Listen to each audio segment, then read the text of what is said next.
The letter arrived like a landmine.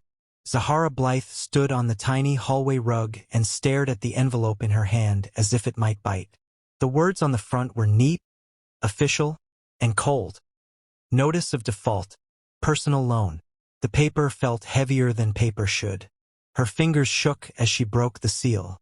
Inside, the page was full of numbers and dates. A loan amount in large print. Payment dates missed. An account number. And in small, plain words near the bottom. This loan appears to have been taken using the identity of Zahara Blythe. For a second she thought the letter was a mistake. Then she read further and saw the signature field. Not hers. She read the account number and the routing number and the name of the bank where the money had gone. She read the dates, 3 months ago, and then her eyes stopped on the line that made the world tilt under her feet. The bank had already moved to freeze the suspicious receiving account while they investigated. Freeze. She could not breathe. The kitchen around her felt too bright and too empty. Zahara pressed the paper to her chest as if the shape of it could steady her. Outside, someone laughed in the street. A kettle whistled 2 floors down. The ordinary noises of the city made the word freeze sound worse, like a warning bell. She looked up and the room where she stood became the place where everything that mattered to her could be taken away. The signature on that loan was not hers. The name was hers. The numbers were hers. The crime was someone else's, and that someone else had a face she knew like the back of her hand. Her brother walked into the kitchen then, rubbing his eyes. He smelled of cheap cologne and leftover takeaway. Jonah smiled like he always did. A small lift of the mouth that used to make her laugh when they were children. "You okay, Z?" he asked. Zahara's hand tightened on the paper until the thin edge bit the skin. She could have hidden the letter. She could have thrown it away and pretended she had not read it. She could have forgiven him again. But the paper wasn't only words. It was a rope around her life. "You used my name," she said, slow and clean, and the words felt like stones. She kept her voice low because she wanted to measure how true her anger sounded. Jonah's grin split like a thin crack. He glanced at the envelope, then looked away as if not to be seen. "I didn't mean." "You did," Zahara said. "You took a loan in my name." He swallowed. "I can pay it back, I swear. It was for the van. For deliveries. For work. I'll pay you back." The lie was quick and shiny, and the way he said it made her think of the way he had lied for small things for years. A borrowed shirt, an unpaid electric bill, a promise to be home by midnight. She had always patched his mistakes. She had always been the calm at the center of the storm he made. This felt different. This felt like someone pulling a thread and watching a whole sweater fall apart. The bank letter said fraud. The account it named was one Jonah had shown her on his phone last month when he bragged about a new client. She had frowned then, wished him luck, and trusted him. Now that trust was a cracked glass in her hand. She went to the phone and dialed the number on the letter. The recorded voice asked for details. A woman on the other end of the line listened and typed and asked for dates and copies of ID. Zahara answered like a machine. Name, address, passport number, and the calm voice told her the bank would investigate and had already frozen the suspicious receiving account. The voice used the word freeze like it was the right thing to do. Freeze. It was not the same as punishment. It was a cold stop that touched many parts of life. A freeze could stop transfers, halt payments, silence phones, and lock people out of the things they used every day. It could make jobs invisible and bills impossible. The bank agent said this politely. The freeze was temporary while they looked into the loan. They asked if Zahara recognized the account. Her throat went dry and she told them the small account number that matched a number Jonah had shown her. The agent said they would contact the other bank and investigate. Zahara put down the phone and the kitchen lights hummed like a machine continuing on its job while a human life held its breath. She did not call Jonah immediately. She stood like a statue, watching him shuffle through his phone, and felt the old ache of wanting to protect him against the new stone of anger. She had raised him. After their mother died, Zahara moved into the apartment and Jonah came to live with her. He said he would help. He worked odd jobs, came home late and told fantastic stories. He took on debt with the same innocent voice he used when he asked for another chance. She had given it to him over and over. Now those chances turned into something else. When she finally spoke, the room had a strange kind of stillness. "Tell me the truth," Zahara said. "Where did the money go?" Jonah's face shifted. He tried to joke, to smooth the panic into a grin. "It was just to get the van started, Z. To buy supplies. I was gonna fix it and start proper runs next month. I thought using your name would speed things up." "Why my name?" she asked. The question was small and sharp. He looked down. "They said applications with your name go through faster. They needed a reliable name. I thought it would be okay." Her hands tightened into fists. She had worked nights for years, saved carefully, built a record so banks and landlords would trust her. She thought of the months where she did extra shifts so Jonah could stay in school or pay a single bill. She had believed him when he said things would get better. Now the bank letter said someone else had used her future as a fast lane. That night she told Jonah about calling the bank. He paced and blamed circumstances and the invisible pressure that had pushed him to use her name.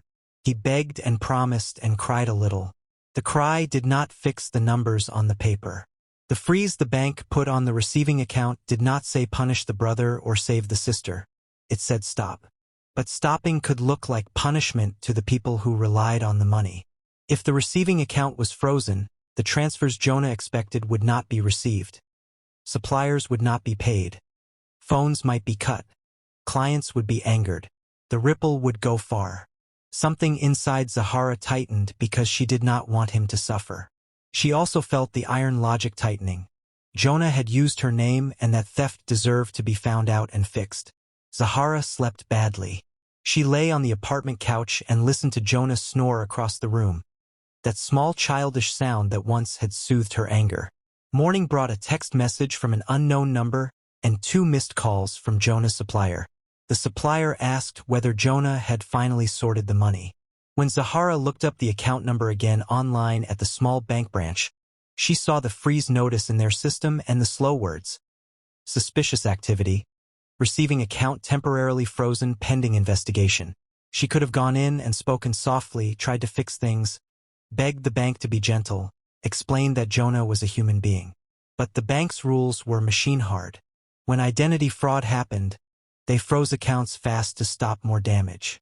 The freeze was supposed to protect people like Zahara from more theft. If she tried to protect Jonah instead, she would lie. She would hide the crime. She could not, in good conscience, lie about her own identity being used. When she handed the bank the letter and the ID, when she said, "This is my name and I did not sign this loan," the clerk nodded and put her statement into the computer. The machine that checks the boxes would do its work. The bank would freeze the receiving account and contact the other bank and, in the process, put Jonah's movements under a microscope. Zahara felt a small, bright thing inside her break. It was not joy. It was not triumph. It was a firm, cold decision like the sound of a clasp being locked. She had been used as a shortcut. She had been stolen from. She needed to stop the damage and to make it clear that her life was not a tool for someone else's escape. She also needed to protect herself from future trouble. Identity fraud can follow a person for years, ruin credit scores, and bring years of hassle. She was tired of paying for other people's mistakes. So she made the choice that would change everything. She told the truth to the bank. She gave them the exact account number Jonah had shown her and the dates. She handed over a copy of her passport. She signed the fraud form. She did not call the police. She did not stab him with words in public. She simply gave the bank what it needed to act. Within 3 days, the freeze was in place. Transfers into the receiving account returned. The supplier's messages stopped. Jonah's phone stopped buzzing with confirmations and instead started to show messages she could not read through his pinned face. Calls complaining, threats in short words, people demanding answers. He started to lose customers because he could not pay for supplies or organize deliveries. He had to sell tools he used for his job. He lost trust. The little income pipe he had built into the world began to dry up. Zahara watched it all with a growing ache and a strange, sharp satisfaction. This was a clear line being drawn. The bank did what it was supposed to do. It froze suspicious money flows and forced a truth to the surface. Jonah had to face what he had done to another life. Weeks passed. The bank's investigation asked for more paperwork, for sworn statements, for time. Zahara went in and sat across from stolid bank officers and answered their questions. She handed over old utility bills, loan records, and letters. Each time she spoke it felt like a careful cutting of a rope. The bank's hands were steady. They did not judge her for telling the truth. They did not scold or cheer. They recorded and processed and made the freeze stay. Outside, life went on for other people. Queues, buses, lovers in parks. Inside, Jonah's life contracted. His suppliers called to say contracts were closed. His van's service time lapsed because he could not afford a small repair. His phone company sent a notice about unpaid bills. He lost a piece of his small, precarious independence. He started sleeping less. He started looking smaller in the rooms they shared. He looked at Zahara with something that had the shape of anger, but inside it was more like fear. He accused her in a dozen ways, of betraying him, of making him lose everything, of being selfish. He shouted at night, sometimes banging pots so loud the old pipes clattered. Once he threw a shirt across the room and slammed the door. At times he begged and apologized and promised to fix it. The promises were like wet paper. They did not build anything. Zahara felt the weight of what she had done. She had the letter, the proof, the knowledge that the law was on her side. But she also had Jonah's history. The small boy with scraped knees, the young man who had once comforted her when their mother was ill. She had mercy in her chest like a warm stone. She did not take pleasure in the way his life tightened. She had not planned to ruin him. She had planned to protect herself and to force the truth to come out so the problem could be solved properly. Then the threats started. At first there were late-night calls to Jonah's phone that he ignored. Then a folded envelope slid under their door with no return address and a photograph inside. Their mother's old file box? Opened, papers spilling. There were no names on those papers in the photograph, only a badge of an agency Zahara had never seen. A scrap of a letter. The note with the photograph said in messy handwriting, "Stop interfering or we will show what's inside." Fear and guilt braided together in a tight, ugly rope in Zahara's chest. She had been protecting herself, but now this was not just a fight about money. Someone wanted more than the loan. Someone wanted a secret. She thought of the file their mother had kept locked for years and had told them never to touch. She had always believed it was only old bills or private grief. The photo made her doubt that. Jonah accused her the way a man in panic does. Loud, frantic, blaming her for every bad thing that happened. He said she had betrayed him and made enemies hunt them. He said she should have called him first. He called her selfish and cold. Sometimes he said those words so hotly she felt them carve a new shape into their relationship. Zahara listened and felt a fierce, tired thing in her throat. She had sacrificed friendship and the easy softness of family to make a stand. The freeze was working as it must, bringing the crime into light. But she had not expected other hands to reach into the dark when the light hit the surface. She had not expected threat letters or strangers watching their apartment door. She had not expected the sudden coldness of a life that could be stolen on paper and used against her. At night she lay awake and thought about the morning she first opened that letter. She had wanted to shout and demand and fix everything. Instead she had done the sensible thing, told the bank the truth. She had let them freeze the accounts. She had put a temporary lock on the flow of money that had been stolen in her name. She had not imagined the world would respond like a hornet's nest. "This is bigger than a loan," Jonah said once, his voice thick and shaken. He had stopped trying to hide fear behind anger. "They aren't just small time. They got my supplier and someone else. They keep saying the file is worth more than cash." Zahara closed her eyes. The image of their mother's small kitchen in the city came back to her. The way their mother had kept secrets in a metal box under the bed. The way she had told them, "Some things are better left closed." Zahara wanted to understand what those things were. She wanted to fix this. She wanted it to end. But she also knew she had done the only thing she couldn't undo. She had told the bank the truth and let them freeze the account. She had forced a stop to the flow of stolen money. She had, in doing so, let the bank freeze a life that had been drifting on that money. That life belonged to her brother. The bank's freeze did not know or care who he was. It was a tool. She had used it. In the silence between them, Zahara felt the story turn. This was no longer only a case of identity theft. It was two people whose lives were tangled now with other people's secrets. It was a small cold action, a freeze, and the movement of that cold into the center of their home. The world had changed and they both felt the ground shift under their feet. When the knock came at the door late that same night, sharp, patient, and not the usual delivery knock, Zahara's first thought was that someone had finally come for answers. Her second thought was Jonah's small, terrified whisper, "They found my supplier. They'll find us next." Zahara opened the door a fraction. A man's shadow filled the threshold. His voice was low.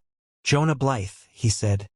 "We need to talk about the loan in Ms. Zahara Blythe's name." Zahara felt the chill of the bank freeze in the man's tone. The freeze had done what it was meant to do. It had made a paper trail and called attention. She had let the bank freeze his life. The moment the words left her mouth, they were real and permanent. The future felt like a cliff. She looked at Jonah. He looked back at her with a mix of accusation and panic that asked the same question she could not answer. Had she done the right thing? Outside, the light in the hallway flickered. The man waited patiently, confident as someone who had power. Zahara's heart beat a fast, steady drum. She held the door half closed and stared at the man as if she was watching something that might snap. A single step could make everything fall or stand. She had chosen to tell the truth. The bank had frozen the account. And now someone had come to the door to explain why it mattered. Zahara pushed the door open wider and said, with a voice that did not shake, "Come in." The man smiled, small and slow. Behind him the world seemed to hold its breath. The man stepped into the apartment with the slow confidence of someone used to being obeyed. His coat was dark, his shoes polished, his face unreadable. He didn't slam the door or raise his voice. He didn't need to. His presence alone filled the room like a thick fog. Jonah stood frozen near the kitchen table. Zahara moved slightly in front of him without thinking, like her body decided it would shield him before her mind did. The man closed the door behind him with a quiet click. "Good evening," he said calmly. "My name is Rowan Pike.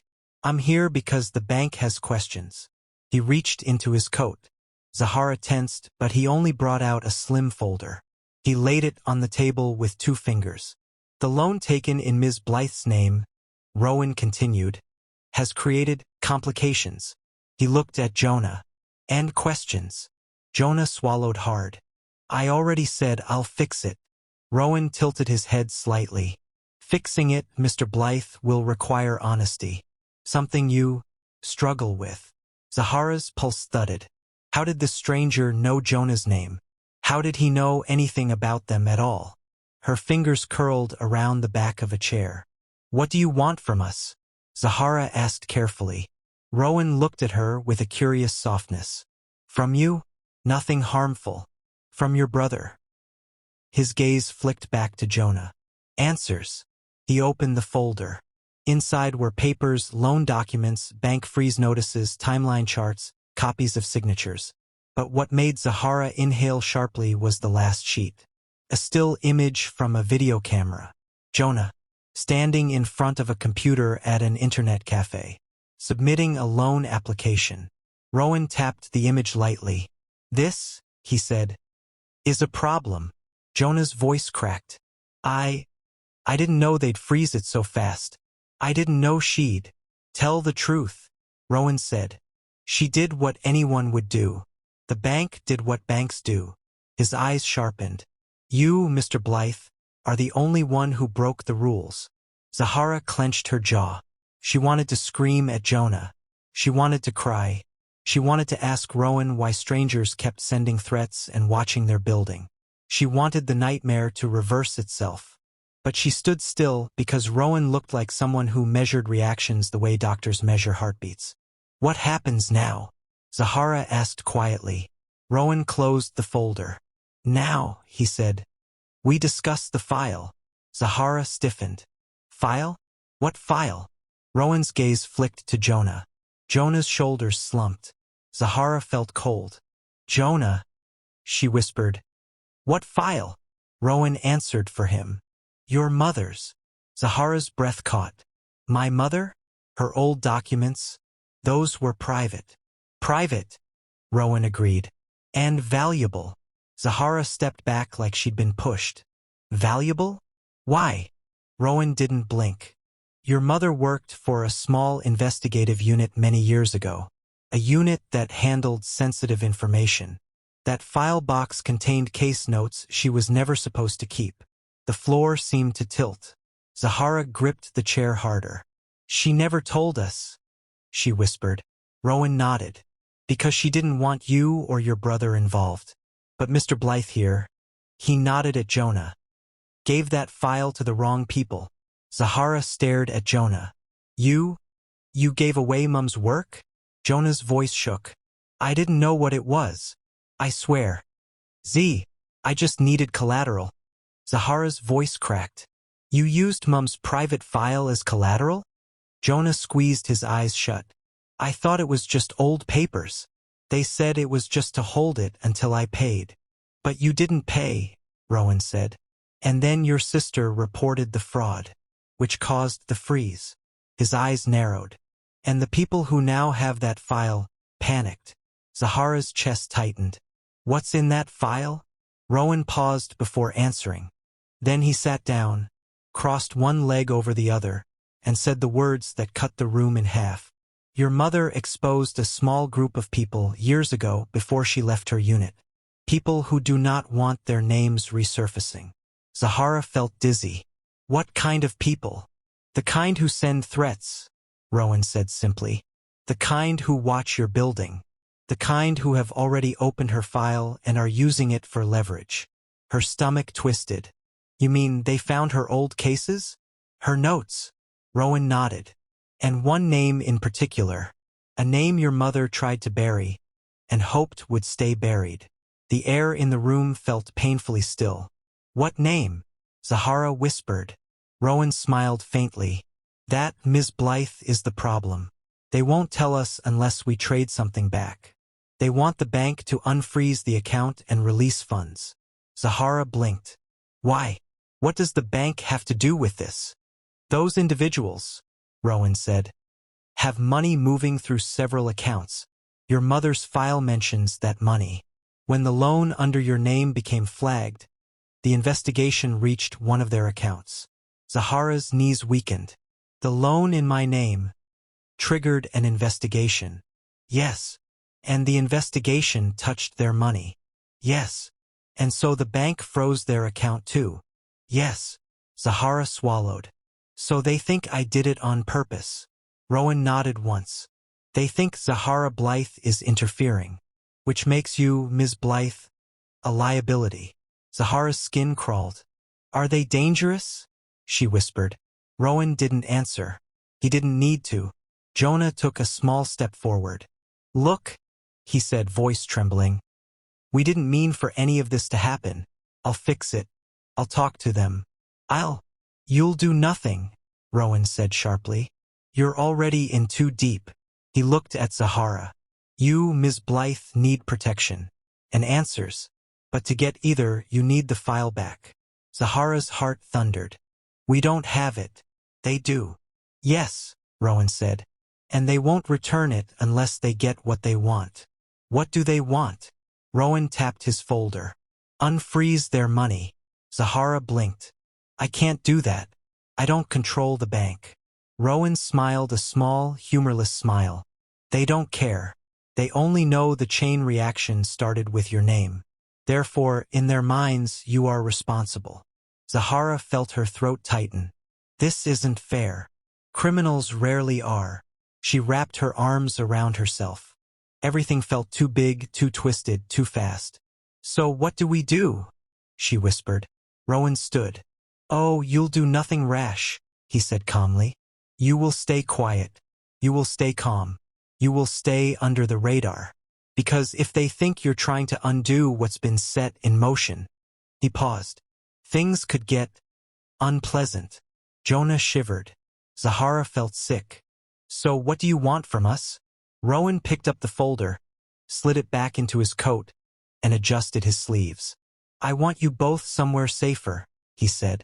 Somewhere they can't walk into your building and leave threats. Somewhere they can't search your mailbox. Somewhere they can't watch your windows. Zahara's breath caught. You're saying we need to leave? Yes. Tonight? Yes. Jonah panicked. Go where? How long? What about the investigation? Rowan opened the door, paused, and gave them a thin smile. This is bigger than a loan, Mr. Blythe. Bigger than a bank. Bigger than either of you. And if you stay here, he looked at Zahara, someone will come knocking again. And next time, they won't wait for an invitation. Zahara felt a cold wave rush across her skin. Then Rowan added one more sentence. One that froze Zahara's entire body. And they're closer than you think. He stepped out into the hallway and closed the door quietly.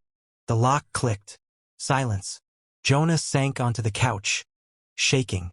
Zahara stood in the center of the room, the world spinning around her, the weight of her mother's hidden past pressing against her chest. Finally, she whispered, Jonah, what did you give them? What did Mum write in that file? Jonah didn't look up. He only whispered, her last investigation, the one she never told us about. Then the apartment lights flickered. Once, twice, 3 times. Zahara froze. Jonah's eyes widened. That's their signal, he whispered.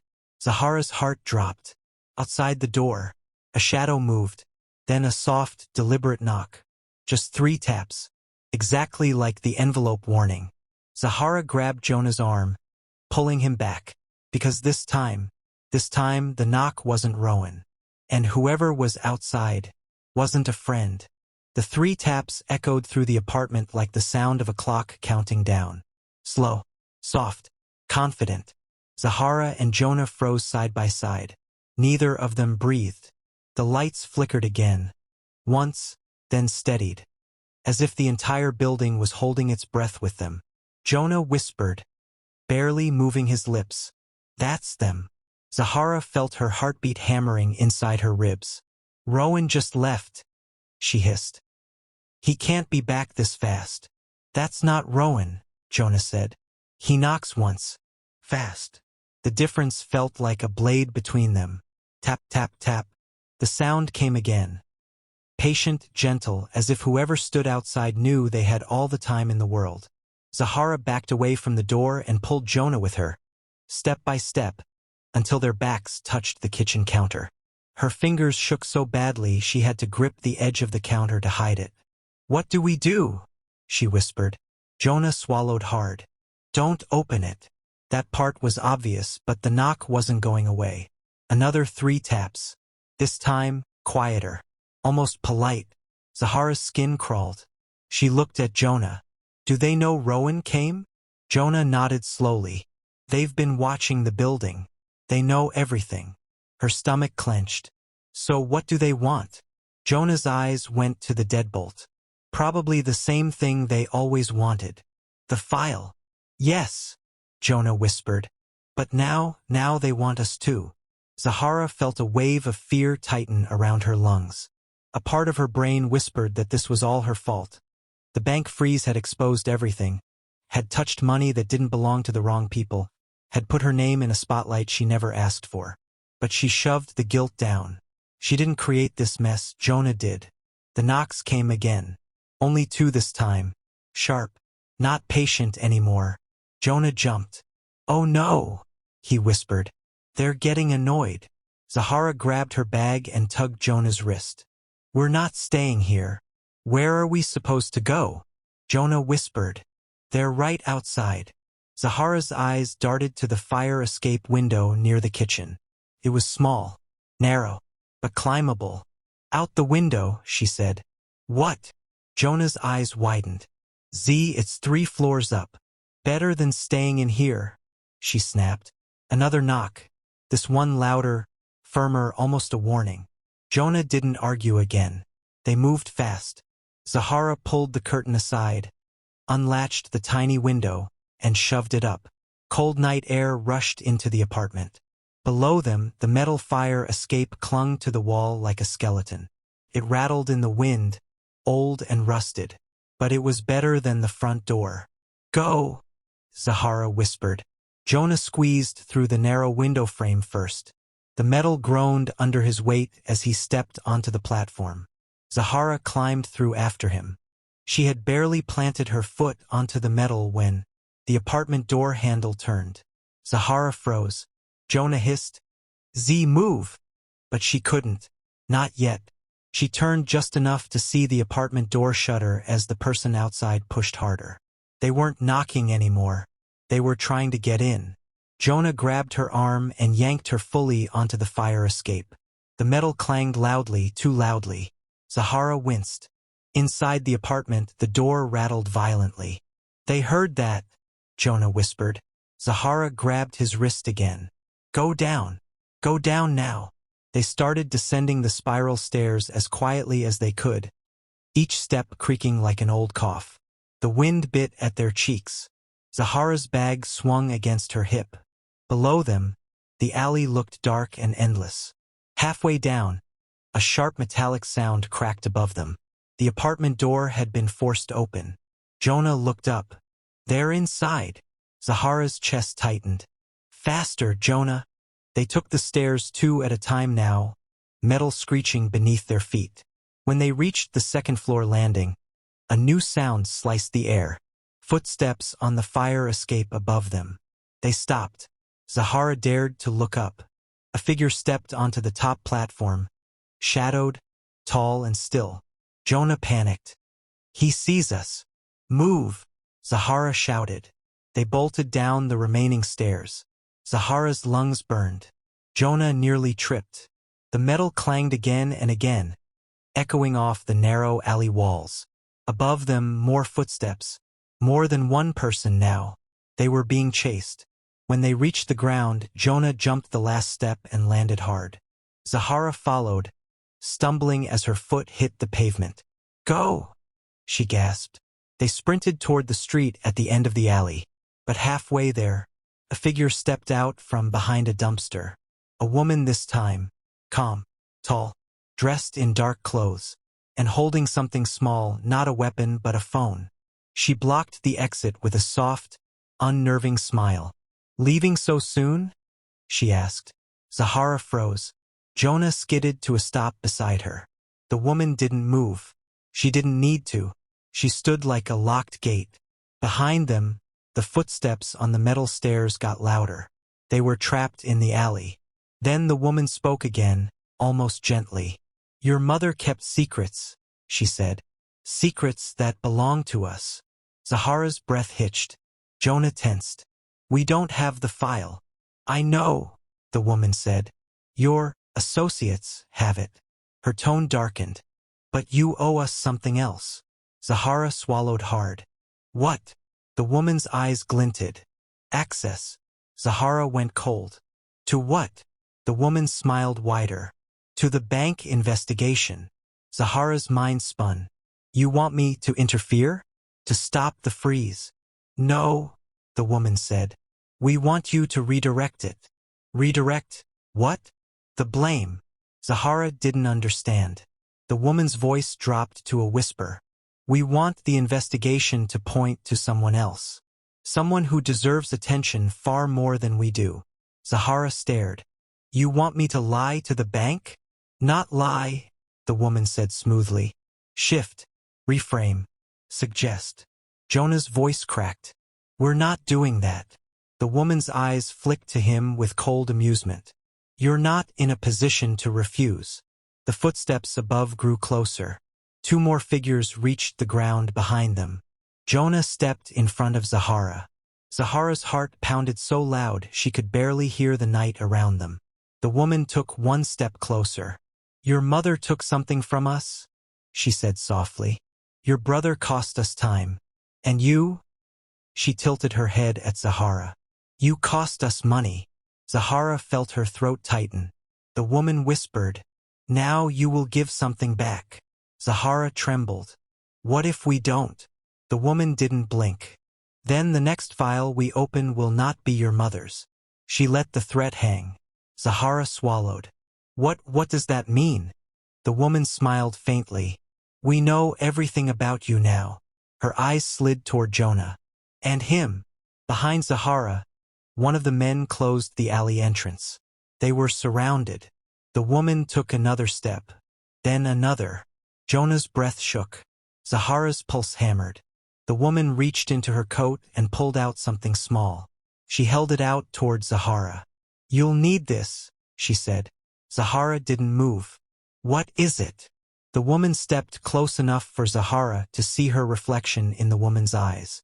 A key, she whispered, to a box your mother left behind. Zahara's heart stopped cold.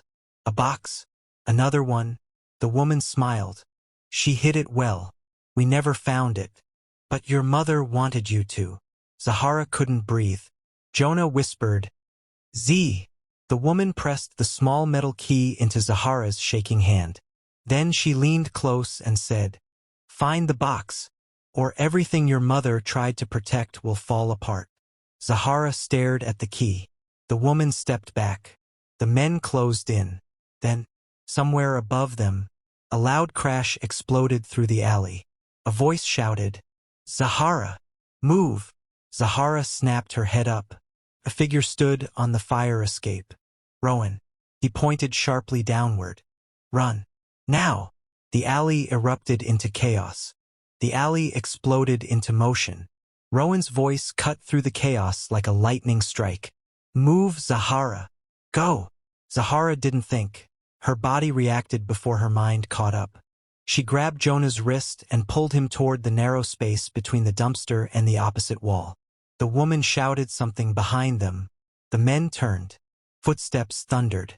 Jonah stumbled but stayed upright. Z, this way. Hurry! Zahara's heart beat so fast it made her ears ring. The key the woman had forced into her hand dug into her palm. The metal felt hot, as if it had a pulse of its own. Behind them, Rowan jumped from the fire escape ladder and landed hard, but steady. He rushed forward, placing himself between the siblings and the three approaching figures. Run! Rowan barked again. I'll hold them. Zahara's breath caught. What about you? He didn't look back. Go, Zahara. That's an order. Jonah tugged hard. Z, come on. They rushed through the narrow gap and burst out into a side street lit by flickering street lamps. Cars sped past, horns blaring.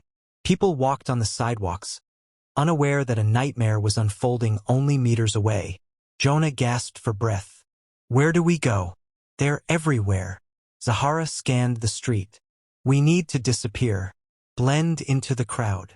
Jonah pointed across the road. The tram station. It's packed at this time. Zahara nodded. They sprinted toward the crosswalk. Then, a sleek gray car turned the corner ahead, gliding slowly, almost silently. Jonah's voice broke. No, no, no, that's them again.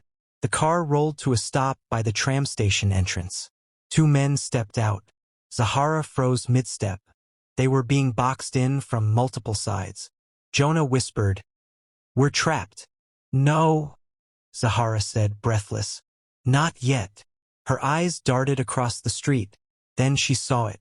A moving truck parked by the curb, half loaded. The driver arguing loudly with two workers as they shoved furniture into the back. The back ramp was down. The inside was dark. Perfect. Zahara grabbed Jonah. Follow me. Where? Just trust me. She dragged him across the road, weaving between cars that honked angrily. They reached the truck just as the driver turned to argue with one of the workers. Zahara whispered fast, Climb in. Quiet. Jonah didn't argue, not this time. They slipped around the side and climbed up the ramp, slipping behind the stacked furniture. Zahara pulled the ramp curtain halfway down, enough to hide them but not enough to make noise. Jonah sank beside her, chest rising and falling like he'd been running for hours. Zahara pressed her back against a box labeled fragile lamps and tried to quiet her breathing. The world outside kept moving. Footsteps, voices, car horns, and then 2 familiar voices. The men from the gray car, just outside the truck. Jonah's entire body stiffened. Zahara pressed her hand over his mouth gently, silently begging him not to make a sound. The men spoke quietly. "She was here," one said. "I saw her from the corner." "We'll find them," the other replied. "They can't run forever." Zahara's heart slammed in her chest. "Please leave. Please leave. Please leave." "Check the station again," the man said. "She won't get far." Their footsteps faded. Zahara exhaled in a shaky rush. Jonah covered his face with both hands, shaking. "That was too close," he whispered. Zahara looked toward the ramp. The moving crew had resumed unloading furniture. No one suspected 2 terrified siblings were hiding in the shadows. Jonah pulled his hands away from his face. What did that woman give you?" Zahara opened her hand. The key sat in her palm. Small, silver, old. Jonah looked at it like it was a ghost. "She said Mum left a box. Another one." "Rowan didn't mention another box," Zahara whispered. "That's because he didn't know," Jonah replied quietly. "But they knew. They've been following the threads for years." Zahara's pulse quickened. "What do you think is inside?" Jonah shook his head.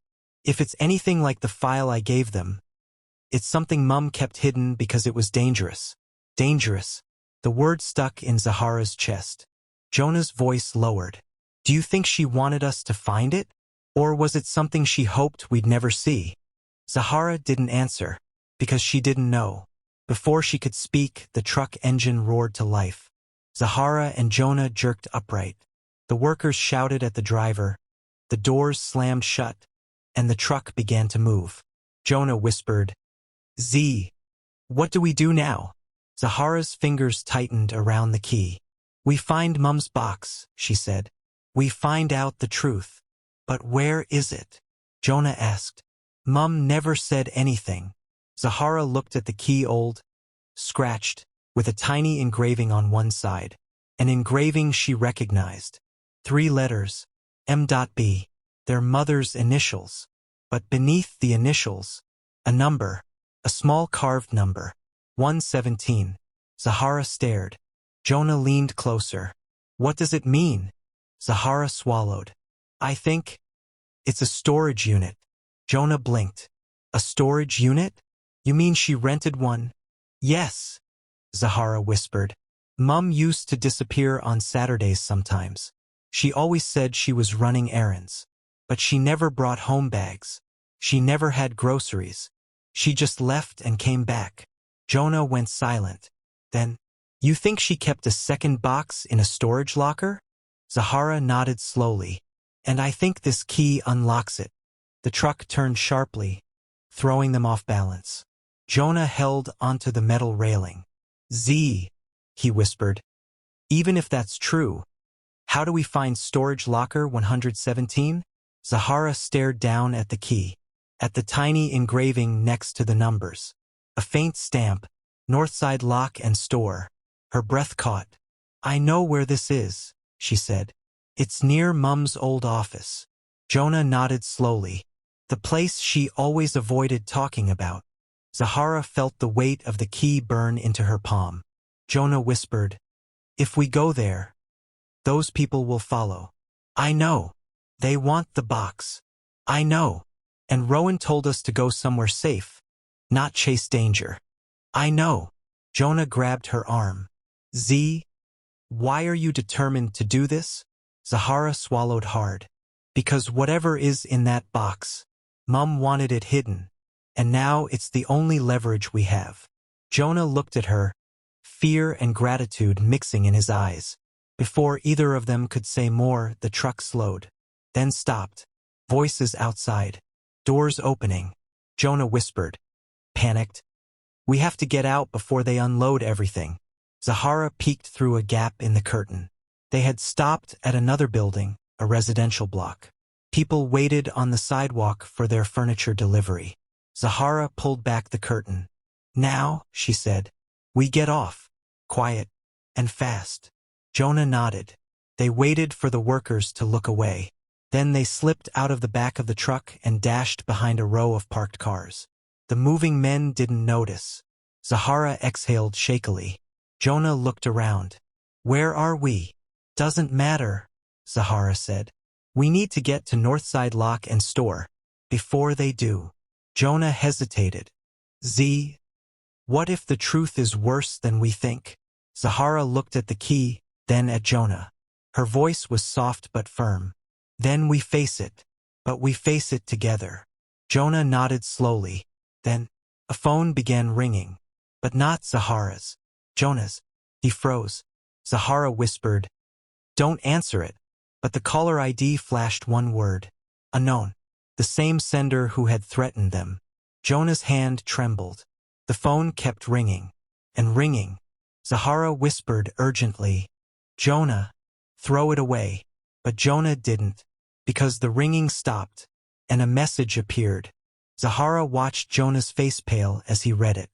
"What does it say?" she whispered. Jonah swallowed, his voice barely a breath. "They know about the storage locker." Zahara's heart dropped. Jonah handed her the phone. The message on the screen read, "We're already at Northside. Bring the key, or we open the box for you. And you won't like what we find." ***. The message on Jonah's phone burned through Zahara's vision like fire. "We're already at Northside.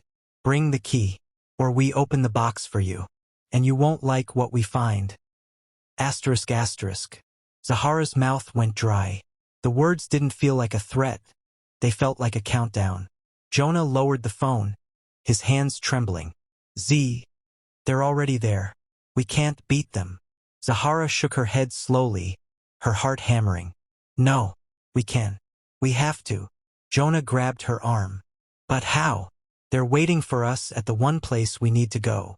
Zahara closed her eyes for 1 second. Just one. Trying to think through the storm in her mind. Northside Lock and Store. The key. The box. Mum's secrets. Rowan. Where am I taking it? Zahara took a breath. To a man named Rowan Pike. He'll be at the bank headquarters on Rosehill Avenue. You'll know him because he'll be the one watching over the fraud investigation room. He's tall, dark hair, gray coat. The courier nodded slowly. "I'll find him." Zahara pressed the napkin into her hand and added quietly, "Tell him, how far are you willing to go to survive?" Zahara's breath caught. Jonah's heart pounded. And the world outside the cafe window kept moving. Unaware that the three of them were about to walk straight into the most dangerous chapter of their lives. The cafe hummed with soft music and the clink of cups. But at the corner table, Zahara felt like she was sitting inside a storm. Rowan leaned forward, elbows on the table, eyes razor-sharp. Jonah sat beside her, chewing on his thumb until she nudged him to stop. Zahara looked between the two men. "So," she said softly, "how do we outsmart people who are already ahead of us?" Rowan pressed his finger to the napkin where Zahara had scribbled Blue Sparrow, then looked up. "We stop letting them predict us," he said. "We do the unexpected." Jonah's voice cracked. "Meaning what, exactly?" Rowan straightened. "They expect you to run to the storage unit scared, desperate, unprepared. They want to corner you, force you to unlock the box in front of them, and walk out with everything inside." Zahara tightened her grip on the key. Rowan lowered his voice. "So instead, we go in calm, prepared, and not alone." Jonah frowned. "Not alone?" Rowan nodded. "I've contacted someone on my way here." Zahara blinked. "Who?" Rowan glanced at the window, scanning the street. "A friend. Someone who used to work with your mother." Zahara felt her breath catch. "Someone who knew her?" Jonah leaned in. "A co-worker?" Rowan hesitated. "More like an ally. Your mother didn't trust many people in her unit. But she trusted this person." Zahara's throat tightened. "Mum never mentioned anyone." "She couldn't," Rowan said. Not with the risk she was carrying. Jonah rubbed his eyes. So another stranger is coming? Rowan shook his head. No. A protector. Zahara felt something in her chest shift. Hope mixed with unease. Every new truth about her mother felt like peeling back a layer she didn't know existed. Before she could ask more, the cafe door chimed. Rowan glanced up. A tall woman walked in. Dark clothes. Short, silver-streaked hair. Calm, sharp eyes that scanned the room once, then locked onto Rowan. She moved with a quiet confidence that made every customer unconsciously shift out of her way. When she reached the table, Rowan stood. Zahara, Jonah, Rowan said. This is Sarah Nadir. Zahara's breath hitched. The name felt familiar, not from memory, but from instinct. Sarah gave Zahara a long, searching look. You look just like her, Sarah said softly. Zahara's stomach twisted. You knew my mother? Yes, Sarah said. Very well. Jonah tensed. Are you the reason Mum kept that file? Sarah shook her head slowly. No. I'm the reason she survived as long as she did. Something cold slid down Zahara's spine. What does that mean? She whispered. Sarah sat, her voice low and steady. Your mother discovered an internal operation that shouldn't have existed. Money laundering, identity manipulation, asset flipping, and the people involved had influence. The kind that doesn't fade. Zahara exchanged a terrified glance with Jonah. Sarah continued. When she tried to report it, every door closed. Every superior pushed back. So she hid her evidence in pieces. The file, Zahara whispered. Yes, Sarah said. But the file Jonah gave them wasn't complete. She kept the important items in a second box. One they've never been able to find. Zahara felt both dizzy and furious. So she left us with a secret that could get us killed? Sarah shook her head. She left you a way out. One last shield. She planned to tell you when you were older. But she got sick faster than expected. Zahara bit her lip. Jonah whispered. If Mum trusted you, why didn't you protect us sooner? Sarah looked down. Because I thought the danger had died with her case. I was wrong. Rowan tapped the table to bring their focus back. We don't have much time, he said. The message Jonah received means they are already at Northside. Sarah nodded. Then we need to move. Jonah clenched his fists. But how do we walk into a storage facility full of dangerous people without getting caught? Rowan pulled out a folded paper, a layout map of Northside Lock and Store. We don't use the front doors, Rowan said. We use the maintenance entrance on the east side, the part customers never see. Zahara blinked. How do you know the maintenance routes? Rowan gave a small smirk. I told you your mother trusted me. I helped her hide the first box. Zahara's throat tightened. So you knew about the second? Rowan shook his head. No, only that she hinted there was more she couldn't tell me. Something she was saving for you. Sarah leaned in. Zahara, the key you're holding. That's not just a key. It's a locator. Zahara's heart skipped. A locator?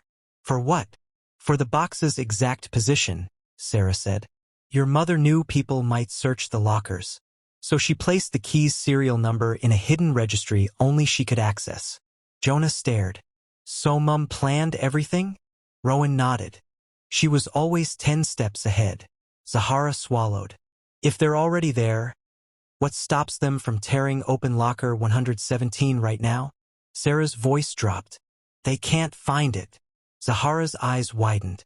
What do you mean? Rowan tapped the key in Zahara's hand. That number, he said, is not the locker number. Zahara blinked. Then what is it? Sarah answered. It's the number of the lock inside the storage building. A hidden section only staff can access. Your mother paid extra for it. Off the books. Jonah let out a breath he'd been holding. So they've been searching the wrong area. Yes, Sarah said. But if they found the registry or figured out the pattern, the window of safety is closing. Rowan scratched a quick diagram onto a napkin. Here's the plan. We enter through the east maintenance gate. Sarah covers the cameras. I guide you to the hidden corridor. Zahara unlocks the internal lock. We retrieve the box. Then we get you out. Alive. Jonah swallowed. What if they catch us there anyway? Rowan's eyes hardened. They won't. Sarah crossed her arms. And if they try, I'll slow them down. Zahara didn't know what that meant, but Sarah's tone made her believe it. Jonah rubbed his hands together anxiously. Okay. But once we have the box, then what? Rowan met Zahara's eyes. Then, he said, we find out what your mother died protecting. Zahara felt a cold resolve settle in her chest. She had spent days running, hiding, reacting. Now she finally understood. Their mother hadn't left them a burden. She left them a mission. Asterisk asterisk. Zahara stood. Let's go. Jonah nodded beside her. Sarah rose silently. Rowan slipped the map into his coat. The four of them headed toward the cafe exit. A small, mismatched little team holding more secrets than the world around them realized. Zahara paused at the door, clutching the key. Her voice was a whisper. Please, Mum. Let the truth be worth all of this. Rowan touched her shoulder lightly, the first gentle gesture he'd ever given her. It will be, he said. But be ready. Ready for what? Zahara asked. Rowan opened the door to the dark street outside. For what your mother left behind, he answered. And for who might be waiting when we get there. The night air hit Zahara like a splash of cold water. Sharp, awake, electric. The street outside the cafe was dim, the street lamps flickering as if even the city was nervous. Rowan stepped out first, scanning the area. Sarah followed him, her posture impossibly calm for someone walking into a trap. Jonah hovered close to Zahara like her shadow. Zahara tightened her grip on the key. The truth was ahead of them. In a hidden storage locker her mother never spoke of. But so were the people who wanted to destroy that truth. And they were already there. Zahara took a breath. How far is Northside from here? Rowan answered without looking back. 12 minutes by car. Or 25 on foot. Jonah paled. We're not walking, right? They'll see us. No, Rowan said. We have a ride. Zahara blinked. You have a car? Sarah's lips twitched, almost a smile. Better. She stepped forward and whistled sharply. From around the corner rolled a matte black van. No logos, no lights on inside, tinted windows, the kind of vehicle that made a person imagine secret missions and unspoken risks. Jonah blinked hard. Are we allowed to be in that? Rowan smirked. We won't stay long enough to find out. The van stopped beside them. The passenger door swung open. The driver leaned out, a broad-shouldered woman with a tight bun and steady eyes. This them? She asked Sarah. Yes, Sarah replied. All four. The woman nodded once. Get in. Jonah swallowed. This feels illegal. Rowan slid into the van. It feels necessary. Zahara followed, pulling Jonah in after her. Sarah climbed in last and shut the door. The van pulled away from the curb without hesitation, humming softly through the quiet streets. Inside, the air vibrated with tension. Zahara held the key so tightly it pressed marks into her palm. What's going to be inside the box? She asked softly. Rowan exhaled. Evidence. Possibly identities. Maybe names of people who tied themselves to illegal operations years ago. Jonah frowned. But if Mum had evidence, why didn't she expose them? Sarah answered quietly. Because exposure would have put a target on both of you. She chose silence to protect her children. Zahara swallowed. And now, Sarah met her eyes. You're adults. And the danger found you anyway. Jonah ran a hand through his hair. So Mum planned for this? Rowan nodded. Your mother knew secrets don't stay buried forever. She created safeguards. You are one of them. Jonah blinked. Us. Sarah nodded. And the box. Zahara stared at the key again, awed and terrified.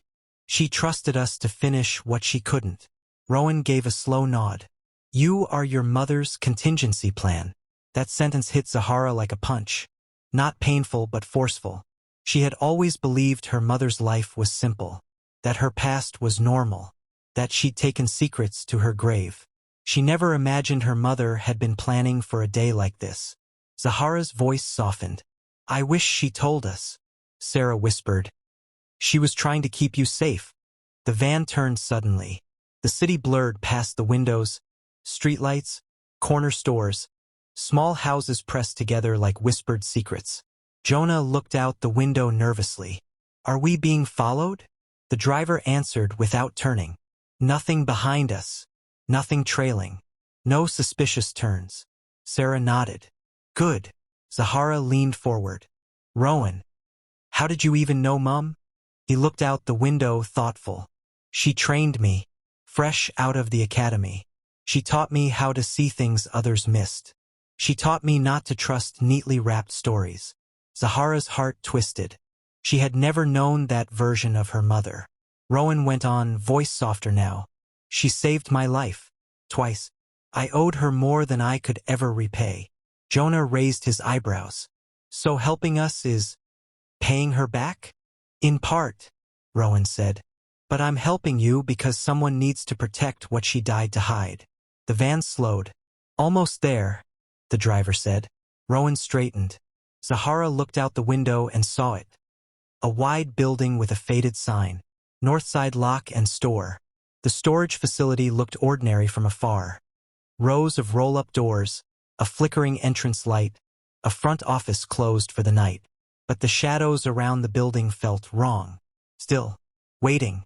Rowan spoke quietly. "They're here. Not inside yet, but close." Zahara's breath caught.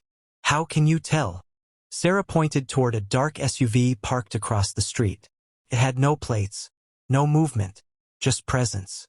Zahara's stomach clenched. Jonah whispered, "That's them." Rowan nodded. "At least some of them, watching the front." Zahara looked at the facility again. "The front is a trap," Rowan said. "We go around." The van rolled behind the building toward the east side. A tall, rusted maintenance fence stood there, padlocked and slightly bent. "Here," Rowan said. "Get ready." The van slowed to a crawl. As it passed the fence, Sarah reached out the window and snapped the lock with a metal cutter. Fast, quiet, trained. The gate swung open just enough for them to slip through. The driver whispered, "You have 10 minutes. I'll keep circling. If I see anyone move around the back, I'll signal." Zahara nodded. "Thank you." Jonah squeezed her arm. "Z, are you sure you want to do this?" "No." "Yes. Absolutely." Terrified. Rowan pulled the door halfway shut and whispered sharply, "They found us." Sarah braced herself. Jonah grabbed Zahara's sleeve. Zahara clutched the box to her chest. And then, a voice called from the hallway, "Zahara Blythe, we know you're in there." Rowan's eyes widened. Zahara's breath died in her chest. That voice. She recognized it. It was the woman from the alley, and she wasn't alone. "Come out," the woman said softly, almost pleasantly, "or we open this entire building around you."